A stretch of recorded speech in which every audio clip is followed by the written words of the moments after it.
ॐ सहना भवतु सहनौ भुनक्तु सह वीर्यं करवावहै तेजस्विनावतीतमस्तु मा विद्विषावहै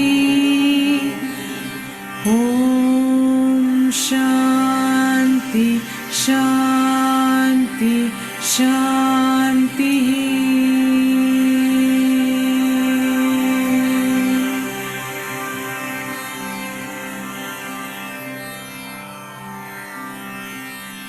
नमस्कार।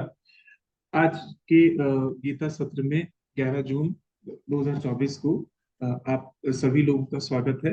पिछले सत्र में हमने चौथे अध्याय के 24वें श्लोक के बारे में जाना और पिछले अध्याय के अंदर हम लोगों ने देखा कि यज्ञ क्या महत्व है और पूर्व समय के अंदर विभिन्न अवसरों पर यज्ञ अनुष्ठान हुआ करता था और ये बहुत आम बात हुआ करती थी। और नए साल, नए महीने आदि पे विशेष आयोजन हुआ करते थे, यज्ञ हुआ करते थे। कुछ लोग व्यक्तिगत लाभ के लिए, जैसा कि व्यक्तिगत लाभ मतलब जरूरी नहीं कि वो व्यक्तिगत लाभ उन्हीं तक सीमित हो। जैसे भगवान राम के लिए राजा दशरथ ने, जैसा कि मोहित ने पिछले सत्र में बताया कि पुत्रेष्टि यज्ञ किया था और भगवान राम ने स्वयं क्या कहते हैं उस यज्ञ को, मतलब काफी यज्ञ पहले राजा और धनी व्यक्ति करते थे, व्यक्तिगत लाभ के लिए भी किए जाते थे। और अधिकांशतः नित्य और नैमित्तिक यज्ञ देवताओं को प्रसन्न करने के लिए और समाज की समृद्धि के लिए या उनके आशीर्वाद के लिए भी किए जाते थे। जैसे समय बीतता गया वैसे यज्ञ को करने की प्रथा कम हो गई और उनकी जगह पूजा, व्रत और विभिन्न बहुत सारी विभिन्न साधनाओं ने उन यज्ञों की जगह ले ली। लेकिन प्रथाएं बदलती रही, लेकिन उद्देश्य और इरादा वही रहा। लेकिन जब भी हम ये इस यज्ञ शब्द को सुनते हैं, आमतौर पर हम सोचते हैं कि कुछ अग्नि या अनुष्ठानों के बारे में सोचते हैं। और जैसा कि प्राचीन काल में यज्ञ होता था, हम सोचते हैं कि मात्र वही अग्नि अनुष्ठान ही एकमात्र यज्ञ है। और मोहित ने हमने पूर्व सत्र में बताया, और आज भी मैं जब सारा सत्र का दोहरान करूंगा तो मैं अपनी तरफ से पूरा प्रयास करूंगा ये समझाने का कि यज्ञ का जो अग्नि के प्रति जो संवेदना डालना और एक एक एक संकल्प मात्र से जो हम यज्ञ करते हैं उस तक ही यज्ञ सीमित नहीं है, जबकि ये बहुत व्यापक है। जैसा कि मोहित ने पिछले सत्र में बताया था कि ब्रह्मांड में जो हो रहा है सब कुछ जो ब्रह्म है, इस तरीके की जो भावना उद्घोषित की थी। छांदोग्य उपनिषद में कहा गया है जैसे कि ब्रह्मांड में होने वाला सब कुछ वास्तव में एक प्रकार का ब्रह्मांडीय यज्ञ ही है। उदाहरण के लिए जैसे कि वर्षा वर्षा एक तरीके से, जहां वो पृथ्वी की प्यास को बुझा रही है, तो एक तरीके से जल की आहुति ही वर्षा पृथ्वी पे दे रही, तो एक तरीके से वह भी यज्ञ ही है। सो इस तरह की कुछ भावनाएं पूर्व सत्र में मोहित ने हमें समझाने का प्रयास किया था। और जैसे कि अगर हमारे जीवन को यज्ञ की संकल्पना से देखें तो जीवन का हर पहलू ही यज्ञ है। जहां हम अपने प्रयासों की आहुति किसी भी कार्य में देते हैं। जैसे कि हम खाना बना रहे हैं तो खाना बनाना भी एक तरीके की यज्ञ जैसी ही परंपरा है, यज्ञ जैसी ही बात होगी, जहां हम अपनी भूख की आग में अन्न की आहुति दे रहे हैं। इसलिए हम जाने अनजाने हम हर जीवन में कर रहे हर काम में यज्ञ स्वरूप ही कुछ काम कर रहे हैं।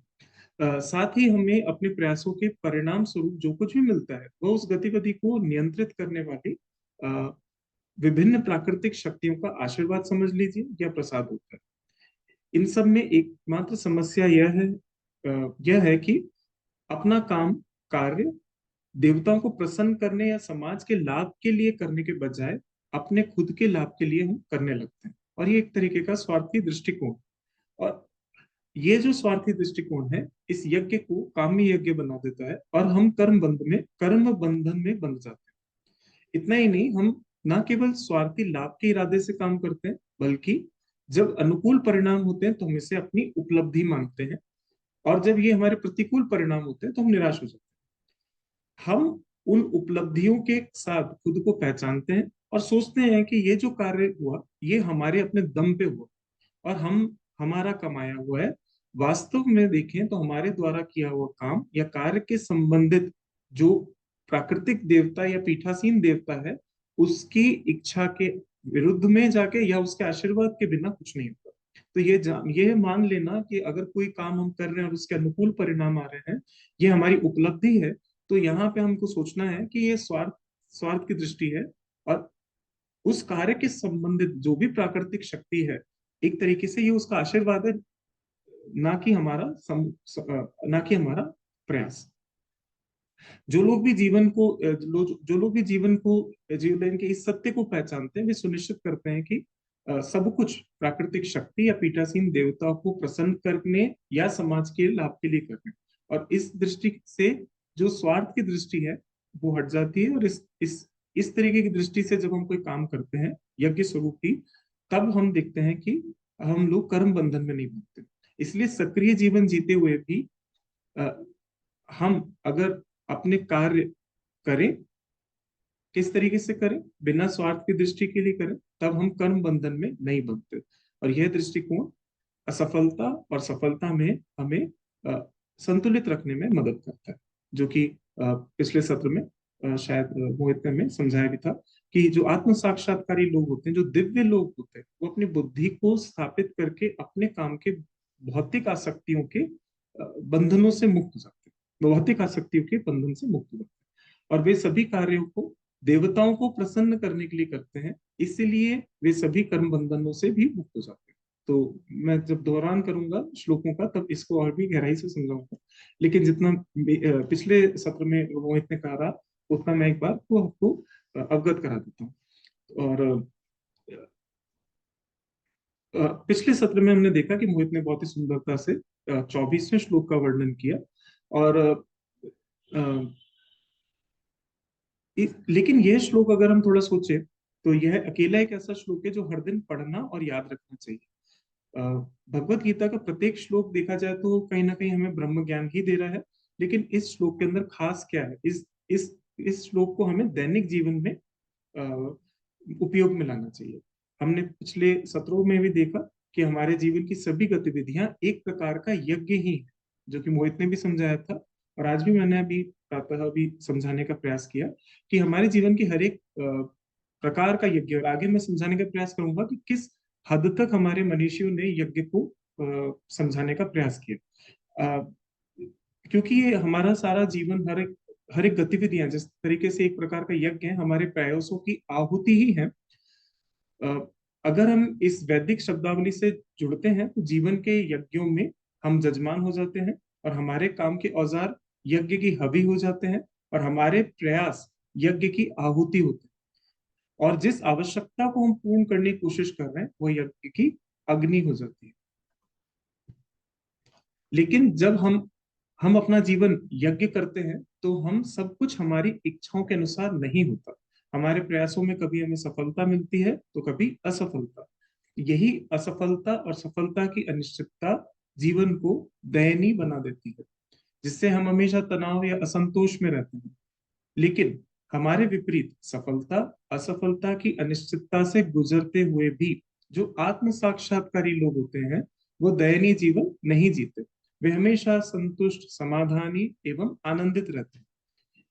इसलिए क्योंकि वो हमारे विपरीत है, वे ब्रह्मांड को उसके वास्तविक रूप में देखते हैं। तो जीवन और ब्रह्मांड की आवश्यकता क्या है, ऐसा क्या है जो वो देखते हैं और हम नहीं देख पाते, आइए हम समझते हैं। अगर हम अपने आसपास की चीजों को बहुत बारीकी से देखें तो कुछ चीजें हैं जो हम समझते हैं, हम जानते हैं कि हमारे आसपास की जो चीजें हैं उनका कोई नाम या रूप होता है। और हम ये भी समझते हैं कि आसपास की सारी चीजों में ब्रह्म निहित है। और ब्रह्म का एक दूसरा नाम है सत चित आनंद। सत मतलब इस ब्रह्मांड की चीजों का अस्तित्व, चित मतलब सजीव चेतनाओं में चेतना होती है, आनंद मतलब सजीव चीजें सुख और आराम की लालसा रखती हैं, रूप ब्रह्मांड में चीजों के अनंत रूप हैं, और नाम इन सभी रूपों को हम अलग अलग नाम से जानते हैं। ये बहुत ही साधारण व्याख्या है जो मैं कर रहा हूँ, लेकिन इस सब में हम देख सकते हैं कि नाम रूप अस्थाई है, क्योंकि नाम और रूप आकार में परिवर्तन के साथ बदलते हैं। जैसे हमारा ही रूप देख लीजिए, आज हम यौवन अवस्था में हैं तो हम अलग दिख रहे हैं, कल को हम अलग दिखेंगे। तो ये जो नाम और रूप है वो अस्थाई है। लेकिन जो पहले तीन चीजें, जो सत है जिसमें अस्तित्व निहित है, चित जैसे सजीव चेतनाओं में चेतना होती है, और आनंद, ये कभी नहीं बदलते, ये हमेशा चिरस्थायी होते हैं। उन तीनों को ही हम ब्रह्म की अलग तरीके से संज्ञा जिसको कह सकते हैं हम देते हैं। हम कहते हैं ना कि ब्रह्म सच्चिदानंद स्वरूप है। तो अ, जैसे हाँ, जैसे कि सच्चिदानंद स्वरूप है, ठीक है। और आत्म साक्षात्कारी लोग क्या करते हैं? आत्म साक्षात्कारी लोग जो होते हैं, वह नाम और रूप की परतों को अपने आंखों के सामने नहीं रखते, उसको काट कर जो सच्चिदानंद ब्रह्म है वो सभी में देखते हैं। आप में, मुझ में, पेड़ में, पौधे में, जीव, हर जीव में वो ब्रह्म को देखते हैं। ऐसा व्यक्ति देख ऐसे ऐसे व्यक्ति देख सकते हैं कि जीवन के प्रत्येक यज्ञ में यजमान, हवि, आहुति और अग्नि, ये सब ब्रह्म के अलावा कुछ नहीं है। यही सब कुछ हमें पिछले सत्र में मोहित ने समझाने का प्रयास किया था। क्योंकि वे हर जगह हर क्रिया में ब्रह्म को ही जानते हैं। तो जो जजमान है वो भी ब्रह्म, जो हवि वो भी ब्रह्म, जो आहुति हम दे रहे हैं वह भी ब्रह्म, और जो अग्नि और चिंगारियां हैं वह भी ब्रह्म। तो जो आत्म साक्षात्कारी व्यक्ति होते हैं, वो हर क्रिया में ब्रह्म को पहचानते हैं। इसलिए जीवन में सक्रिय रूप से काम करते हुए भी सफलता या असफलता में समान रूप से संतुष्ट और आनंदित रहते हैं। क्योंकि हम लोग आत्म साक्षात्कारी नहीं है, इसलिए हम खुद को ये याद दिलाना चाहिए कि हर पहलू में ब्रह्म है। इस प्रकार इस श्लोक को प्रतिदिन याद करना चाहिए, और हम अपने मन को प्रशिक्षित कर सकते हैं कि घर, परिवार, नौकरी, व्यवसाय या सामाजिक जीवन में हम सब कुछ जो भी करते हैं, या जिस किसी के साथ भी व्यवहार करते हैं, उसमें समदृष्टि हम ले आए। तो या फिर ब्रह्म, ऐसा माने कि उनके अंदर एक ब्रह्म निहित है। अगर हम ऐसा कर पाते तो धीरे धीरे हम जीवन के तनावों को दूर करके आनंदित हो सकेंगे और आध्यात्मिक पथ पे आगे बढ़ सकेंगे। इस तरीके से पिछले सत्र के अंदर 24वें श्लोक के बारे में कुछ हद तक मोहित ने बहुत ही सुंदरता से समझाने का प्रयास किया था। हमें ये समझना चाहिए इन गीता सत्रों के माध्यम से कि परमेश्वर के, हम सभी परमेश्वर के स्वरूप हैं, और परमेश्वर अपना ही स्वरूप है। परमेश्वर से कभी वियोग नहीं होता। जिससे कभी वियोग नहीं होता वह, जिससे कभी भी वियोग हो जाए फिर वह अपना स्वरूप नहीं होता, और जिससे कभी वियोग नहीं होता वही अपना स्वरूप है। आप सब अपने ही स्वरूप हैं। वक्ता अपनी ओर से कुछ नहीं बोलता, श्रोता के हृदय में सुनने का संकल्प होता है, वही वक्ता के निसंकल्प हृदय में प्रतिबिंबित हो जाता है। तो इन सारी भावनाओं से उत्प्रोत होकर आज के सत्र का आरंभ करते हैं। मोहित को कहते हैं कि आज का सत्र का प्रारंभ करें, और आज के सत्र में हम 25वें श्लोक का अध्ययन करेंगे। धन्यवाद।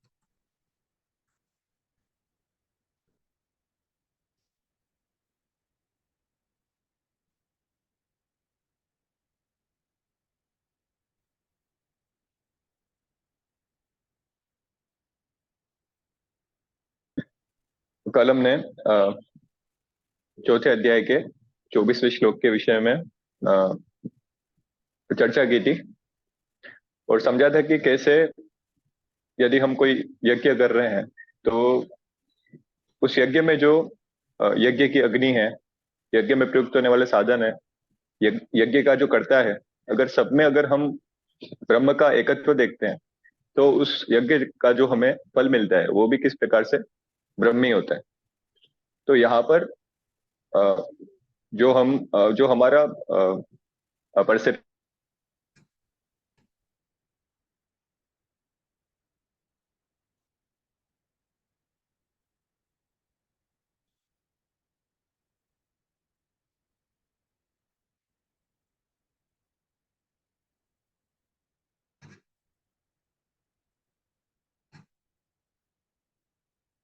जिस मनुष्य को होता है, वो सब वस्तुओं में ब्रह्म की उपस्थिति देखते हैं।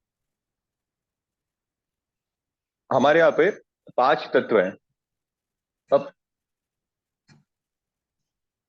हमें जो नेत्रों से दिखते हैं वो केवल 3 ही तत्व हैं, उसमें भी हमें वायु और आकाश तो दिखते ही नहीं है।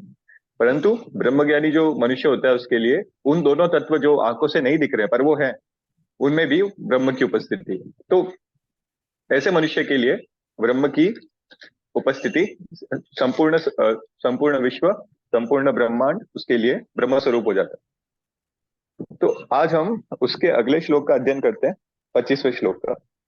25वां श्लोक कुछ इस प्रकार है।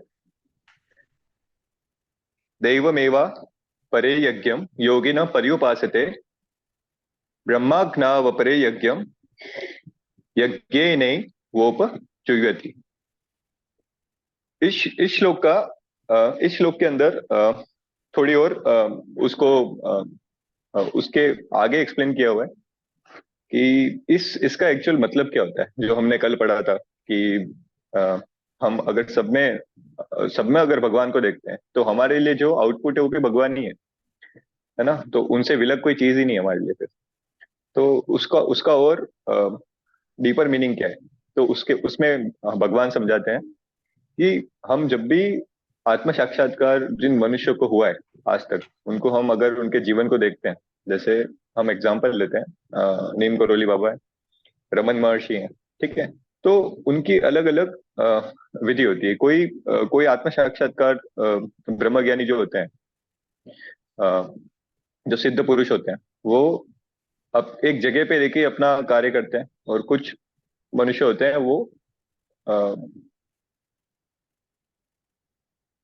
वो संसार में भ्रमण करते हैं, अलग अलग लोगों से मिलते हैं, वो उस प्रकार का कार्य करते हैं।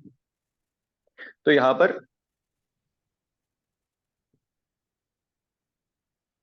एक जो नॉर्मल मनुष्य होता है हमारे जैसा, तो हम तो ब्रह्मज्ञानी नहीं है, हमें कोई भी आइडिया नहीं है वो अनुभव कैसा होता है। तो हम एक आश्चर्य के भाव से सोचते हैं कि उन लोगों को कैसा अनुभव हो रहा है, वो लोग कैसे डील करते हैं संसार से। जो जिन जिन मनुष्यों को आत्म साक्षात्कार हो गया है, उनको क्या जो ये विषय विकार हैं उनको क्या ये प्रभावित नहीं करते हैं। वो कैसे इंद्रियों में जो भी उनको इनपुट्स आ रहे हैं उनसे वो कैसे डील करते हैं, इसके बारे में हम सोचते हैं कभी। तो यहाँ पे हमने जो कल यज्ञ के विषय में जो चर्चा की थी, अब सब मनुष्यों के अंदर सब मनुष्य के पास में पांचों इंद्रियां होती है, ठीक है। तो ये जो इंद्रियां हैं हमारी, वो इंद्रियां देवतुल्य हैं, देव के समान है, सब मनुष्यों के पास में होती हैं। और हम जो भी हमको इनपुट्स मिल रहे हैं इन इंद्रियों में, वो सब आहुतियां हैं यज्ञ में। अगर हम इन सब इंद्रियों को अगर हम हवन कुंड की तरह ट्रीट करें, एक यज्ञ की तरह ट्रीट करें, तो फिर उसमें जो भी इनपुट्स आ रहे हैं वो आहुतियां हैं, है ना। वो हमारे भोग विलास के लिए नहीं है। तो हमारे वहां पे परसेप्शन चेंज हो जाता है उस चीज को देखने का। तो वहां पे हमको आध्यात्मिक की दृष्टि से जैसे पांच हमारी ज्ञानेंद्रियां हैं, तो इन इंद्रियों के द्वारा हमको अलग अलग टाइप के इनपुट्स मिलते हैं। जैसे रस हो गया, रूप हो गया, स्पर्श हो गया, शब्द हो गया और गंध हो गया। ये पांच प्रकार की हम इनमें निरंतर आहुतियां देते हैं दैनिक, हर समय। तो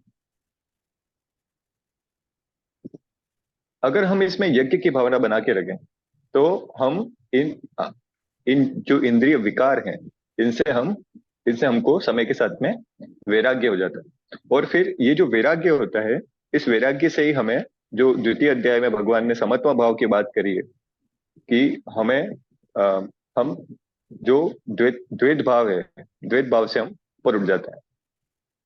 तो इसमें भगवान कहते हैं कि जो लोग ब्रह्म यज्ञ करते हैं, जिसमें ब्रह्म रूप अग्नि में, ब्रह्म रूप अग्नि क्या है यहाँ पे, ब्रह्म रूप अग्नि भी हमारी आत्मा ही है, ठीक है।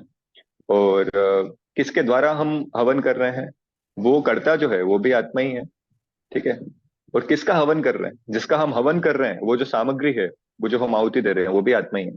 अगर ये तीनों इस प्रकार से कोई अपने जीवन को जीता है, तो वहां पर वो जो भी द्वैत भाव है उससे ऊपर उठ जाता है। तो आध्यात्म की दृष्टि से विचार करने पर ये जो कथन है इसका अर्थ स्पष्ट हो जाता है। अब हम संसार में तो हैं, हम विषयों को हम विषयों को इग्नोर नहीं कर सकते हैं, पर हम विषय विकार को मिटा सकते हैं। जैसे कोई वस्तु है, जैसे हमारा फोन है, तो उस फोन से हमें एडिक्शन हो रहा है, तो हम फोन की गलती उसमें नहीं निकाल सकते हैं। हम वो जो राग और द्वेष है, हमें फोन से या एडिक्शन है या फिर नफरत है, दोनों में से कोई भी एक चीज होगी, दोनों द्वैत भाव है, ठीक है, दोनों पोलरिटीज है दोनों में। अगर एडिक्शन हुआ और या फिर राग हुआ या द्वेष हुआ, वो दोनों हमारे मन में स्थित है, उसका फोन से कोई लेन देना नहीं है। तो फिर अ, अगर हम इस प्रकार की एक समझ डेवलप कर पाते हैं कि जो भी राग द्वेष है वो हमारे मन में स्थित है, उसका बाहर संसार की वस्तुओं से कोई लेन देना नहीं है, तो फिर उन वस्तुओं का हमारे ऊपर से कंट्रोल भी खत्म हो जाता है। तो विषयों में स्वयं सुख या दुख देने की क्षमता नहीं होती है। इसलिए ज्ञानी पुरुष ये जानते हैं कि इंद्रिया विषय ग्रहण की केवल साधन मात्र है, और वो जो इंद्रियां हैं हमारी, वो केवल आत्मा के सानिध्य में ही काम कर सकती हैं। अगर हम अ, आत्मा तत्व से ऑपरेट कर रहे हैं, तो फिर इंद्रियों का हमारे ऊपर कोई भी पावर नहीं रहता है। और फिर उस उन इंद्रियों में अगर इस चेतना के साथ में कोई व्यक्ति जीता है, तो वो इंद्रियों में निरंतर ब्रह्म ज्ञान की ही ब्रह्म ज्ञान की अग्नि में ही स्वयं की आहुति देता है, और उसे विषय मानते नहीं। रामचरितमानस में एक बहुत ही सुंदर चौपाई है। जब भगवान को वनवास होता है, राम भगवान को, तो जब वो वन में जाते हैं तो उनको निषाद राज मिलते हैं। तो निषाद राज भगवान की स्थिति देख करके बहुत दुखी होते हैं। अ, वो दुख में लक्ष्मण जी के पास जाते हैं और बोलते हैं कि भगवान का तो राज्याभिषेक होने वाला था, और फिर भगवान को वनवास हो गया। तो वो बहुत रोते हैं इस बात पे, बोले ऐसा क्यों हो रहा है, ये सब गलत हो रहा है, ऐसा नहीं होना चाहिए था। तो फिर लक्ष्मण जी बहुत ही एक डीप बात बोलते हैं निषाद राज को, कि यहाँ पे जो भी हो रहा है, संसार में जो भी हो रहा है, वो सब पहले से वो सब फिक्स है। बिकॉज हम जब रामचरितमानस का अध्ययन करते हैं, तो उसमें पहले एक कथा आती है। उस कथा के अंदर नारद जो होते हैं, नारद मुनि, वो श्राप देते हैं भगवान को, भगवान विष्णु को, किसी वजह से। वो लंबी कथा है। तो उस अ, उस कथा के आगे की कथा है अ, अ, रामचरित मानस, जो हमारे पास में रामायण है। तो भगवान ने वो लीला करी है अपने भक्तों को समझाने के लिए कि माया का कुचक्र कैसा है, और इस कुचक्र से कैसे आप निकल सकते हो। तो लक्ष्मण जी समझाते निषाद राज को कि ये ये सब लीला है भगवान की। तो इसमें आप ऐसा मत सोचो कि कोई दुख पा रहा है, किसी ने किसी को दुख दे दिया है। ऐसा ऐसा नहीं सोचना चाहिए। ये सब अपने अपने जो भी अ, अ, जो भी कर्म है, कर्म के अकॉर्डिंग ही सब कुछ हो रहा है, सब नियमबद्ध ही हो रहा है। तो इसके अंदर किसी के ऊपर कोई दोष देना या किसी की स्थिति पे कोई शोक प्रकट करना, ये सब गलत है। तो तो फिर वहां पे एक चौपाई आती है, जानिय तब ही जीव जग जग जागा, जब सब विषय विलास विरागा। तो विषय विलास विरागा, तो तुलसीदास जी ने रामचरितमानस में एक एक जो शब्द है, वो चौपाइया ऐसे बहुत सिंपल लगती है, जो जिसका अध्ययन नहीं है, स्वाध्याय नहीं है, परंतु जब उसके एक एक शब्द को हम देखते हैं, तो एक एक शब्द उन्होंने बहुत ही तोल तोल के रखा हुआ। उन्होंने कोई भी शब्द वहां पे फालतू नहीं लिखा हुआ। एक भी शब्द वहां पे ऐसा नहीं है कि ऐसे ही लिख दिया हो। तो वहां पे जब सब विषय विलास विरागा, मतलब यहाँ पे चौपाई का मतलब है कि एक जीव को आप तभी सच्चे अर्थ में जागा हुआ समझ सकते हो, जब सब विषय से उसका विराग हो जाए। तो विषय विषय का उपयोग करना अपने जीवन को उत्कृष्ट बनाने के लिए, वो अलग चीज है, ठीक है। परंतु उस विषय से अगर हमको अ, अ, आसक्ति हो जाए, तो विषयासक्ति हमारे लिए खतरनाक होती है। तो विषय से जब अनासक्ति हो जाती है, जब जीव अपने आत्म कल्याण के लिए विषयों का उपयोग करता है, अपनी चेतना में स्थित होकर, अपनी ब्रह्म चेतना में स्थित होकर, तो उसी प्रकार से उसका कल्याण संभव है। तो यहाँ हमारे लिए इस श्लोक के अंदर हमारे लिए जो फंडामेंटल, जो भगवान का उपदेश है, जो भगवान का मैसेज है, वो यही है कि हमारी जो भी ज्ञानेंद्रिया कर्मेंद्रिया है, उन सब का उपयोग हमें खुद के लिए नहीं करना है, हमें अपने स्वार्थ के लिए नहीं करना है, हमें इस संसार की सेवा के लिए करना है। अगर हम खुद के लिए करते हैं, तो फिर वहां पे सफरिंग होगी। और अगर हम लोक संग्रह के लिए करते हैं, दूसरों के लिए करते हैं, तो वहां पे सफरिंग नहीं होगी। और अगर हम इस मार्ग पे चलते हैं तो हम परमार्थ के लिए काम करते हैं, दूसरों के हित के लिए काम करते हैं। तो हमको विषया शक्ति भी बांध नहीं सकती है। विषया शक्ति केवल एक ही कंडीशन में हमको बांधती है, जब हम खुद के स्वार्थ के लिए कुछ भी काम, कोई भी काम करते हैं। तो यहाँ पे जैसे हम इसको एक एग्जांपल से समझ सकते हैं, जो हम कल और आज के श्लोक के अंदर हम पढ़े हैं। जैसे कोई कंप्यूटर प्रोग्राम है, अगर उसमें हम कोई इनपुट डालते हैं, ठीक है, हम अगर कंप्यूटर कैसे काम करते हैं, जैसे कोई फिजिकल वर्ल्ड है वो कैसे काम करता है, वो ड्यूअलिटी से चलता है। बिना ड्यूअलिटी के फिजिकल वर्ल्ड चल ही नहीं सकता है। ठीक है। तो जैसे कंप्यूटर्स है, तो अगर हम उसमें 0101 अगर बाइनरी नंबर सिस्टम यूज करते हैं, तो हमें जो आउटपुट मिल रहा है, सही गलत की बात नहीं कर रहा हूँ यहाँ पे, जैसा भी आउटपुट मिल रहा है वो आउटपुट भी हमें बाइनरी में ही मिलेगा। ठीक है। परंतु अगर ड्यूअलिटी खत्म हो जाएगी तो जो इनपुट आउटपुट में कोई फर्क ही नहीं रहा फिर। जो आपका आपका कंप्यूटर जो है, वो कंप्यूटर भी आपका ब्रह्म स्वरूप हो गया, आपका जो इनपुट है वो भी ब्रह्म स्वरूप है, तो आउटपुट भी ब्रह्म स्वरूप है। वहां पे आपकी सारी ड्यूअलिटीज, सारी की सारी पॉलरिटीज सारी खत्म हो गई। तो जब आपके सिस्टम में राग द्वेष नहीं है, ठीक है, जब आप आत्म तत्व से चल रहे हो, तो राग द्वेष नहीं होने से आपके जो आउटपुट है उसके अंदर भी राग द्वेष नहीं आएगा। यज्ञ की स्टार्टिंग में ही आपने लोक संग्रह की भावना रखी है, तो यज्ञ के अंत में भी आपको आत्म शांति ही अनुभव होगी। तो किस किस भावना से, जैसा कल सुदीप भैया ने बताया था कि आप कर्म जो कर रहे हो उसके पीछे आपकी भावना क्या है, वो भावना इंपॉर्टेंट है। तो जिस भावना से हम कर्म करते हैं, हमको अंत में भी उसी वही भावना मिलती है। अगर हमने राग द्वेष से प्रेरित होकर कोई कर्म किया, तो उस कर्म के अंत में भी हमें राग द्वेष, या तो सुख होगा या दुख होगा, दोनों ही चीजें हमें बांधने वाली। इस विषय में हमने दूसरे अध्याय में भगवान ने विस्तार से बताया कि दोनों ही चीजें किस तरह से इंसान को परेशान करने वाली है। व्यक्ति समझता है कि वो राग करके बच जाएगा, नहीं, वहां पे भी उतनी ही मार पड़ेगी जितनी द्वेष में पड़ेगी। परंतु ये जिसको ब्रह्म जिज्ञासा है वही व्यक्ति ये बात समझ सकता है, नहीं तो फिर इन दोनों पोलरिटीज के बीच में हम भटकते रहते हैं। तो ये संक्षेप में 25वें श्लोक का ये अर्थ है कि जो भी हमारी फैकल्टीज हैं, हमारी इंद्रियां हैं, उनका उपयोग हम लोक संग्रह के लिए करें। अब जैसे यहाँ पे एक बहुत सुंदर बात है, जैसे हम अगर बहुत ज्यादा इसको कॉम्प्लिकेटेड नहीं करके, हम अगर भगवान की भक्ति के संदर्भ में देखें इसको, तो हम इसको कैसे समझ सकते हैं। हम जैसे मान लो हम भगवान के सुंदर विग्रह का, श्री विग्रह का दर्शन कर रहे हैं अपनी आंखों से, तो ये क्या है, ये हमारी आंखों से होने वाली पूजा है भगवान की। अगर हम भगवान की मंगलमय कथा का श्रवण करते हैं, तो ये हमारे कानों से भगवान की होने वाली पूजा है ना। अगर हम भगवान का चिंतन करते हैं अपने मन से, तो ये हमारे मन से भगवान की होने वाली पूजा है। तो इसी प्रकार से अगर हम कोई भजन गाते हैं अपने मुख से, तो ये अपने मुख से होने वाली पूजा है। तो यहाँ पे हम इस प्रकार से भी इस बात को समझ सकते हैं।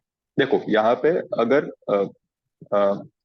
आप अच्छी चीजें अगर जाएगी अंदर, तो जैसा इनपुट होगा वैसा आउटपुट होगा। अगर हम इसको थोड़ा बहुत बेसिक लेवल पे, बहुत बिगनर लेवल पे अगर समझते हैं, और अगर इसका मूल बात क्या है, इसकी मूल बात यही है कि हमारी जो भी इंद्रियां हैं वो देवतुल्य हैं। तो इसके अंदर जो भी आहुति है, वो आहुति सबके कल्याण के लिए होनी चाहिए। हमारा भी कल्याण नहीं तो उसमें, और सबका कल्याण नहीं तो। अगर ये भावना हट गई और हमने जब भी उनसे कुछ ना कुछ हमारा प्लेजर एक्सपेक्ट करने के लिए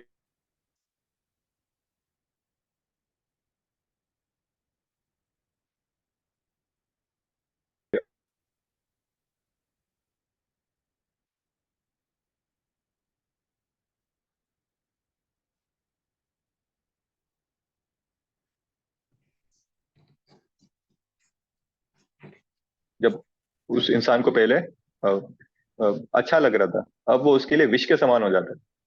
तो इसीलिए ये जो भी द्वैतात्मक भाव है, ये हमेशा बांधने वाला ही है किसी भी सिचुएशन में। अब किसी भी कॉन्टेक्स्ट में हम इसको देख लें, परंतु जब हम भगवान में ही अपनी चेतना स्थित कर देते हैं, तब कोई भी कर्म हमें बांधता नहीं है। और लोक संग्रह की भावना से जब भी हम कोई कर्म करते हैं तो वो हमें वो कर्म नहीं बांधता। तो ये इस श्लोक का मीनिंग। आगे हम अगले सेशन में 26वें श्लोक का अध्ययन करेंगे। इस आज के